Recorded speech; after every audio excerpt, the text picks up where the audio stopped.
આપણે એક ઉપમા આપીને તલ જેટલા ગુણ લઈને, એવી રીતે બીજી ઉપમા પ્રમુખ સ્વામી મહારાજને આપવી હોય તો માખણમાંથી મૂર્તિ બનાવી હોય તો એમાં કંઈ કાંટા કાંકરા ડસ્ટ કંઈ નીકળે? ગોંડલ કે સારંગપુરની ગીર ગાયનું તાજું દૂધ એને ગાળીને ગરમ કરીને પછી દહીં બનાવ્યું હોય અને ટેફા જેવું દહીં થયું અને ગોળીમાં નાખીને કમર વલોણે વલોવી અને ઉપર જે માખણ તેર્યું ને એ માખણને તમે કોઈ પણ ગળણી કે ચાળણી કે કપડાથી ચાળો તો એમાંથી કંઈ ડસ્ટ નીકળે? 100% માખણ નીચે આવી જાય ને, એમાં કશું જ ન હોય. અવગુણનો રે ઉર્મા નહીં લેશ. આવા મારવા સંત કોઈ પ્રકારનો અંદર કોઈ જ પ્રકારનો કોઈ અવગુણ નહીં. તો એવા પ્રમુખ સ્વામી મહારાજ ગુણિયલ સંત છે, જે સંતની આપણે વાત કરીએ છીએ. એવા સંતને પ્રમુખ સ્વામી મહારાજે ડુંગરા દૂરથી રળિયામણા એ કહેવત ખોટી પાડી. એમની સાથે 2-5 દિવસની વિવેક સાગર સ્વામી જેવા 40 વર્ષ સુધી રહેલા. કેટલા બુદ્ધિશાળી માણસ હે! જો કંઈક જોવે તો આમ હાથ જોડી ના જાય, જેમ કોમ કરવાની કેટલું અઘરું કહેવાય. એ આવી દિવ્યતાને ભવ્યતાને નિત્ય નિત્ય નવી લાગે. ક્ષણે ક્ષણે યન્નવતામ ઉપેતિ તદેવ રૂપમ રમણીયતા. પ્રમુખ સ્વામી મહારાજની સાથે 44 વર્ષ રહ્યા ને તો પણ બાપાના ક્ષણ માટેના દર્શન માટે આવે. એક પ્રસંગ કહી દો પછી આગળ વાળો, પછી આપણે નમસ્કાર કરીએ બાપાને. પ્રમુખ સ્વામી મહારાજ મુંબઈ હતા. એ વખતે બાપા 12 વાગે આરામમાં જતા રાત્રે. પ્રમુખ સ્વામી મહારાજના આરામમાં જવાના સમય પહેલા તો નક્કી જ નહોતો. પછી બધા ડોક્ટરોએ બહુ કર્યું, સંતોએ કહ્યું ને એટલે પછી બાપાએ નક્કી કર્યું કે અમે 12 વાગે સુઈ જશું. બસ 12 વાગે 12 વાગે તો અડધી રાત છે. આમાં વડીલોને પૂછો તમે જુઓ, પહેલી ઊંઘ જ છે ને 2.5 કલાકની સાયકલ તો પૂરી થઈ ગઈ હોય ને, જે સૌથી અગત્યની ઊંઘ હોય. તો બાપા 12 વાગ્યા ને પછી ત્યારે આરામમાં જતા હતા. તો વિવેક સાગર સ્વામી વર્ષોથી બાપાની સાથે હોય તો એ તો પણ બાપાની સાથે ઘણી બધી જવાબદારી વહન કરે ને, સાથે રહે એટલે કંઈ ફરતા જ નથી. તો એ 12માં 5-7 મિનિટ વાર હોય ને ત્યાં સુધી એમની રૂમમાં બેઠા બેઠા એનું કાર્ય કરતા હોય. વિવેક સાગર સ્વામી કેટલા પુસ્તકો લખ્યા છે, કેટલું કર્યું છે. તો એ 5-10 મિનિટ વાર હોય ને એટલે બાપા રૂમ આગળ આવે દર્શન કરવા. બાપાના પોઢે પ્રભુ સકલ મુનિ કે શ્યામ દર્શન કરવા. તો આવ્યા ને તો બાપાની સાથે રહે એટલે બાપાનો રૂમ બંધ હોય ને તો એ દરવાજો ખોલી શકે, સાથે રહેશે ને. તમે ખોલ્યો ને તો બાપાએ એમને જોયા ને એટલે બાપાએ સામે કીધું, વિવેક સાગર હજી અમારી મીટિંગ 1 કલાક ઓછામાં ઓછી ચાલશે, માટે તમે આજે હોઈ જાઓ. બાપા પણ કોઈ ઘણી વાર છે ને 12 વાગ્યાનો નિયમ હોય પણ બાપાએ કોઈ દિવસ એમનો આરામનો એવો સમય જોયો નથી. એમને કીધું એટલે તરત વિવેક સાગર સ્વામી પાછા પડી ગયા. હું પણ ત્યાં ઊભો હતો, મને થયું કે વિવેક સાગર સ્વામી હવે આરામમાં જશે. બાપાએ કીધું ઓછામાં ઓછી 1 કલાકમાં 5-7 મિનિટની વાર હતી, પાછા આવ્યા અને બાપાની મિટિંગ લગભગ પૂરી થવા જ આવી હતી એટલે બાપાના દર્શન કર્યા. આ વિવેક સાગર સ્વામી છે. સાથે ને સાથે રહેવા છતાં પણ બાપાના પોઢવાના 2-5 મિનિટના દર્શન માટે પણ એને નવીનતા લાગે છે, એને એમાંથી આનંદ આવે છે. ક્યારે આનંદ આવે કે પ્રમુખ સ્વામી મહારાજની જેટલા નજીક સાથે રહેવાથી એની દિવ્યતા અને ભવ્યતા દેખાય ત્યારે. તો આવા આપણા ગુરુ હરિ છે. એ ગુરુને સદગુરુ નિષ્કુળાનંદ સ્વામી ભક્ત ચિંતામણીના 2 પ્રકરણની અંદર 90 ગુણોથી વંદના કરે છે. એવા સંતને નામું શીશ. બધાએ 3 વાર બોલવાનું છે, પણ બોલતા પહેલા આવડી ગયું ને એટલો તો શબ્દ બધાને યાદ રહી ગયો. બોલતા પહેલા આપણે હવે અહીંયા નથી ઊભા, આથી બધા એક સાથે જમ્બોમાં સુરત પહોંચી જવું છે બાપાની પાસે. મહાન સ્વામી મહારાજને પણ આજે કંઈ એવું ફિલિંગ થાય કે આટલા બધા કોણ એક સાથે આવી ગયા, ક્યાંથી આવ્યા. અને બધાએ એમના ચરણ બહુ કોમળ છે એટલે બહુ વધારે વજન નહીં દેતા, પણ વજન તો થોડોક તો દેજો એટલે એને ખબર તો પડવી જોઈએ ખુદ મને અડે છે, સ્પર્શ કરે. અડે કહેવાય નહીં પણ મારો સ્પર્શ કરે છે, દર્શન કરે છે એવું બેઠા આપણા બધા જ અહીંથી ત્યાં પહોંચી અને ખાલી હોઠ જ નહીં પણ હૈયાથી બોલવું છે અને વંદન પણ કરવા છે. 4 દિવસ પછી જેનો જન્મદિવસ છે એવા વરણી પ્રભુ વન વિચરણમાં નીકળી 11 વર્ષ 7 વર્ષ 1 માસ 11 દિવસનું વિચરણ કરીને લોજમાં આવ્યા ત્યારે ગુરુ રામાનંદ સ્વામી તો ભુજ હતા, મહાન સ્વામી મહારાજ અત્યારે સુરત છે ને એમ એ વખતે રામાનંદ સ્વામી ભુજ હતા, વરણી પ્રભુ લોજમાં હતા. થોડાક દિવસ રહ્યા, મુક્તાનંદ સ્વામી કીધું આજે આવશે કાલે આવશે, આમ તેમ 2-3 વાર વાયદા ખોટા પડ્યા એટલે વરણી પ્રભુ કહે છે કે કાં મને જવા દો કાં ગુરુ અહીંયા આવે. ગુરુ આવે એ તો શક્ય હતું નહીં, કારણ કે ચોમાસું હતું, એના સમય જ આવવાના હતા.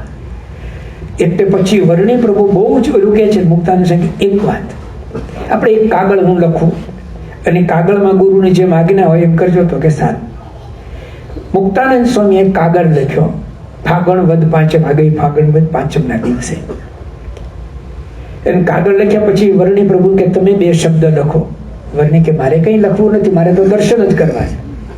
મુક્તાનંદ સ્વામી બહુ વિનંતી કરી એટલે વરણી પ્રભુ રામાનંદ સ્વામીને કાગળ લખે છે. સ્વસ્તિ શ્રી ભોજનગરમાં રાજાધિરાજ, સર્વ શુભ શોભા ત્યાં રહે જાપ બિરાજો મહારાજ. એમ કરીને કાગળ લખે એની શરૂઆત કરતા કે છે જે આપણે કરવાનું છે અત્યારે. હવે વરણી પ્રભુ લોજમાં બેઠા બેઠા ભુજમાં બેઠેલા રામાનંદ સ્વામીને પગે લાગે છે. તમને પૃથ્વી સ્પર્શી નમસ્કાર કરું છું હજારો હજાર. તમને આ પૃથ્વીનો સ્પર્શ કરી અને ત્યાં બેઠેલા આ પૃથ્વી ઓલી પૃથ્વી બે એક છે, અહીંયા બેઠેલા ને ભારતની પૃથ્વી પણ એક છે. એટલે આપણે અહીંયા બેઠા બેઠા મહંત સ્વામી મહારાજને અંતરથી ભાવથી એવા સંતને નામો શીશ 3 વાર બોલવાનું છે. એટલે પૃથ્વી સ્પર્શ કરવો એ કરજો, આંખ બંધ કરવી હોય તો આંખ બંધ કરજો, જેને જે કરવું હોય એ છૂટી. પણ તમને એવું ફિલિંગ થવું જોઈએ કે હું મહંત સ્વામી મહારાજના ચરણનો સ્પર્શ કર્યો, કારણ કે હવે બાપા 1 to 1 દર્શન આપે છે. એટલે હવે કોઈ કોરોનાની ઉપાધિ રાખતા નહીં. ભલે તમે માથે પહેર્યા, તમારે પહેરવાય તો છૂટી છે, પણ બાપાના દર્શન કરવા તમે જઈ શકશો. અહીંથી જો અત્યારે પછી જવું હોય તો છૂટી જાય. પણ અહીંયા આપણે હું પંક્તિ બોલીશ અને આપણે બધા એક સાથે એ પંક્તિને 3 વાર બોલવાનું ને પ્રણામ કરવાના. એવા સંત સદા શુભમતી, જગત દોષ નહીં જે મરતી, એ સૌને આપે હિત ઉપદેશ, એવા સંતને નામું શીશ, એવા સંતને નામું શીશ, એવા સંતને નામું શીશ. એવા સંત સદા શુભમતી. શુભમતી દરરોજ રાખવી કેટલી અઘરી છે કહો. મને તમને આપણને સૌને અનુભવ છે. આપણા બધા વતી છેલ્લાના 15ના વચનામૃતમાં પ્રશ્ન પૂછ્યો છે, ભગવાનનો ભક્ત જ્યારે ભગવાનની પૂજા માનસી પૂજા કરવા બેસે ત્યારે શું થાય? સાચું કહો. ત્યારે જ ગૌરાઈ આવતી હશે એને.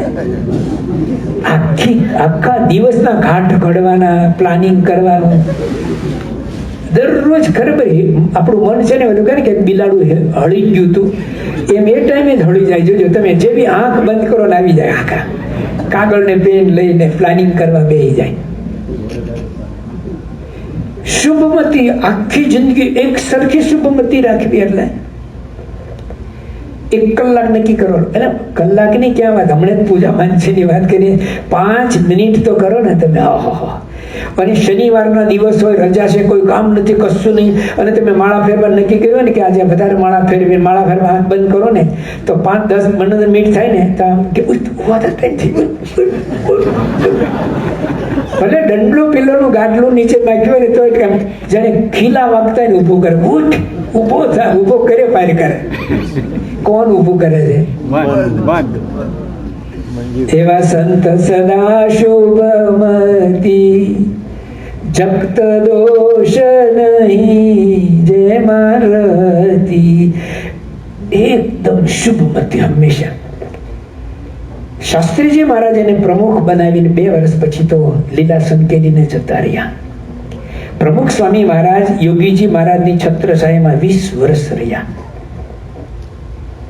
બાપા કહે છે કે યોગીજી મહારાજના વિચારથી મારો વિચાર જુદો પડ્યો નથી.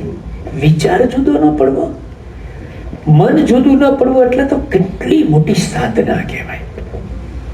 ગમે તેવો માણસ હોય ને મતભેદ થાય, મનભેદ ન થવા દે પણ મતભેદ તો થાય.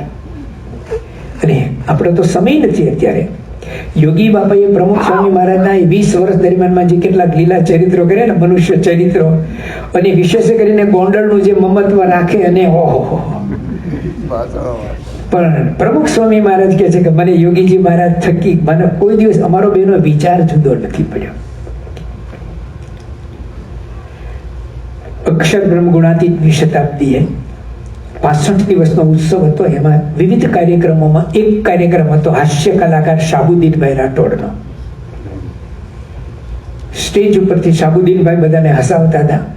બાપા પોતે ઓડિયન્સમાં સામે બેઠેલા. અને શાહબુદ્દીનભાઈને પણ મજા આવે ને કે બહાર બીજા માણસો જે હોય અને આવા બ્રહ્મ સ્વરૂપ ગુણાતીત સંત એને સાંભળતા હોય તો એને પણ મજા આવે. એને વાતમાં એક વાત એવી કરી કે સ્વામીજી આપ જેવા મોટા સંતોના સદગુરુના સહવાસમાં આવીને એ લોકોનું જીવન વાંચી જોઈને મેં નક્કી કર્યું એક દિવસ, આ તો હાસ્યની જ વાત હોય એને તો, કે મેં એવું નક્કી કર્યું કે મારે છે ને એક દિવસ સાચું બોલવું છે. જસ્ટ ટ્રાય, એક દિવસ આપણે શરૂ કરીએ, એક દિવસ સાચું બોલવું આખો દિવસ. ખરેખર બહુ અઘરું છે. એમાં તમારે માણસો, તમારે ને હું માણસ જ કહેવું, આપણે ખરેખર બહુ જ અઘરું છે. તમે કહેતા હો તો તમારે આપણી વાત કરવી એક આપણી બધાની છે. આપણે છે ને અકારણ લેવા દેવા વગરના ખોટું બોલીએ છીએ. જરૂર જ ખોટું બોલીએ છીએ, કઈ જ કારણ વગર. શું ઘરેથી નીકળ્યા એને કઈ જતા કોઈ મળે, ક્યાં આવ્યા તો કે ક્યાંય નહીં. તો ક્યાંય નહીં તો તું નીકળ્યો તો છો, તો બોલ્યા કે નહીં ખોટું? એ આપણને ખબર નહીં તો ખોટું બોલીએ. એ પાછી આનંદ આશ્ચર્યની વાત છે કે આપણે ખોટું બોલીએ છીએ, આપણને ખબર નથી કે આને ખોટું કહેવાય. તું ક્યાં આવ્યો તો કઈ જ ન હોય તો એવું કે મને ખબર જ નથી, એમ બોલતો બરાબર છે, પણ કે ક્યાંય નહીં તો જાત તો ખરો. એટલે માણસ માત્ર ખોટું. શાહબુદ્દીનભાઈ કે મેં નક્કી કર્યું કે એક દિવસ સાચું બોલવું, આવતીકાલે શરૂઆત કરવી છે એવું નક્કી કર્યું. સાંજે જમતા હશે ને એના પત્નીએ એને પૂછ્યું કે આપણે મારે સાડી લેવાની છે, આ તે છે કઈ બહેનોની જરૂરિયાત હોય એ બધું એને કહ્યું હશે. અને શાહબુદ્દીનભાઈએ કહ્યું કે અત્યારે આપણી આગળ છે નહીં, પણ આપણે 2-3 મેં પ્રોગ્રામ કર્યા, ઉઘરાણી બાકી છે, તો એ આવશે એટલે આપણે એ અંગે એટલું કરીશું. આટલી વાત રાત્રે થઈ હતી એ બેને. અને પછી તો જમ્યા પછી છૂટા પડ્યા હોય, હવનું કામ કરતા. એની ઉઘરાણી વાળા ક્યારે આવ્યા, બધું ઘણું બધું 2-3 મોટી ઉઘરાણી આવી ગઈ. એટલે એને ખબર નથી. આ તો એને જમતા ત્યારે પૂછ્યું હતું. હવે આને નક્કી કર્યું કે આવતીકાલે સવારે મારે શું કરવું, એક દિવસ સાચું. સવારે લોકો જાગ્યા પછી એમના પત્નીને કઈ શાકભાજી લેવાની કઈ જરૂર પડી, એટલે આને પૂછ્યું તમારા પાકીટમાં કેટલા પૈસા છે.